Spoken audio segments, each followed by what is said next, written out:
Welcome to my India's only free education channel. Kindly subscribe, like and share to the needed one.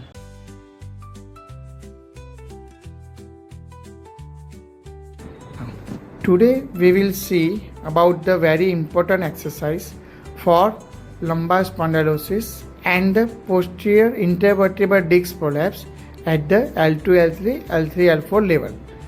સો એમે પહેલાં exercise જે આપણે પેશન્ટને મણકામાંથી ગાદી ખસી જાય તો એના માટે જે આપણે એક્સરસાઇઝ કરવાની હોય તે એક્સરસાઇઝ આપણે 1 by 1 જોઈએ. જે આપણે મણકામાં ઘસારો હોય કે નાની એજમાં, યંગ એજમાં, લેસ દેન 15 એજ છે, 35 થી 40ની એજ છે ને એમાં જો તમારો મણકામાં ઘસારો આવ્યો છે કે ગાદી ખસી જવાની પ્રોબ્લેમ આવી છે ડ્યુ ટુ અવર ઓક્યુપેશન, લાંબુ બેસવાની જોબ હોય કે તમારે લાંબુ વળીને કામ કરવાની જોબ હોય, લાંબુ ઊભું રહેવાની જોબ હોય, તે એટલે લાંબી જર્ની કરવાની જોબ હોય કે જેમાં રેગ્યુલર બહુ વધારે કલાક ડ્રાઈવ કરવાનું છે 2 વ્હીલર કે 4 વ્હીલમાં, તે બધા માટેની જે ઇમ્પોર્ટન્ટ એક્સરસાઇઝ છે જે આપણે આજે જોઈશું. એમાં પહેલી એક્સરસાઇઝ છે જેમાં પેશન્ટને કહેવાનું છે તો બંને પગને વાળી દો ઘૂંટણમાંથી. યસ, હાથ છે, એક હાથ છે જેને તમારે કમરની પાછળ મૂકવાનો છે. યસ, ઊંધા હાથે નીચે મૂકવાનું, પેટની બરાબર પાછળ કમરની સેન્ટરમાં હાથ મૂકવાનો અને હવે કહેવાનું તમારે હવે પેટથી નીચે હાથને દબાવો. Yes, very good.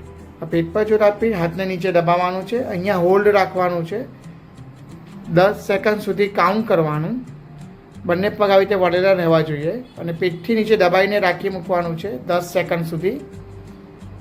પેટથી નીચે દબાયું, 10 સેકન્ડ રાખ્યું અને પછી ધીરેથી રિલેક્સ. આ વેરી ઇમ્પોર્ટન્ટ ફર્સ્ટ એક્સરસાઇઝ જેને આપણે આઇસોમેટ્રિક એબ્ડોમેન એક્સરસાઇઝ કહીએ. ફરીથી બંને પગા વાઈને રાખવાનું, હાથને કમરની પાછળ, ધીમેથી પેટથી કમરને દબાવો.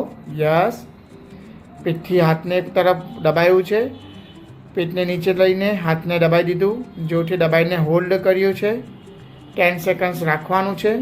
બ્રીધિંગ હોલ્ડ નહીં કરવાનું, શ્વાસોશ્વાસ ચાલુ રાખવાનું અને બ્રીથ હોલ્ડ કરવું હોય તો શ્વાસને બહાર કાઢીને પછી જ હોલ્ડ કરવાનું. ધેન ધીરેથી રિલેક્સ.